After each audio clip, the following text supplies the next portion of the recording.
Celebration ஏதாவது இருக்கா? இருக்கா. அப்புறம் வெளியே போறேன். ஃபர்ஸ்ட் மெரினா, அப்புறம் பெசன் நகர், அப்புறம் வெட்டாமணி போயிடுவாங்கக்கா. இந்த ஜெனரேஷன்ல லவ் மேரேஜ் அரேஞ்ச் மேரேஜ் எது பெஸ்ட்னு நினைக்கிறீங்க? லவ் மேரேஜ் தான்க்கா. லவ் மேரேஜ் பண்ணீங்கன்னா நம்மளே பார்த்து அந்த பொண்ணை லாஸ்ட் வரைக்கும் வச்சு பாத்துக்கலாம்க்கா, உண்மையா லவ் பண்ணி. அதனால லவ் மேரேஜ் தான் பெஸ்ட்டுக்கா. ஒன் சைடு லவ் பண்றாங்க, அதை பத்தி என்ன நினைக்கிறீங்க? நானும் பண்ணிருக்கேன்க்கா. 3 மாசமா ஒரு பொண்ணை ஒன் சைடா லவ் பண்ணிருக்கேன். அதை உசார் பண்றதுக்குள்ள எவ்வளவு டென்ஷனுக்கா. நான் அது வரைக்கும் ஒன் சைடா லவ் பண்றப்ப வேற எந்த பொண்ணையும் பார்க்கல, அதை மட்டும் தான் பாத்துருந்தேன். அந்த பொண்ணை எனக்கு ஓகே கூட சொல்லிச்சுக்கா. 2 பூண்டு குழப்பி. அதனால அந்த ஒன் சைட் லவ்வே ரொம்ப கஷ்டமா போயிடுச்சுக்கா. சரி, பிடிச்ச லவ் மூவி எது? மொத்தம் 3 மூவி இருக்கா. அட்டைக்கத்தி ஒன்று எனக்கு என்னோட லைஃப்ல அதான் ஒரு பெஸ்ட் மூவிக்கா. அப்புறம் சிங்கம் புலி, அதுல சில லவ் மேட்டர்லாம்.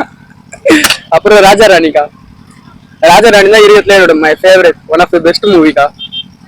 பிடிச்ச love song, favourite song? Love breakup song தான் பிடிக்கும்க்கா. மறப்பதில்லை நெஞ்சே, அந்த சாங் பிடிக்கும்.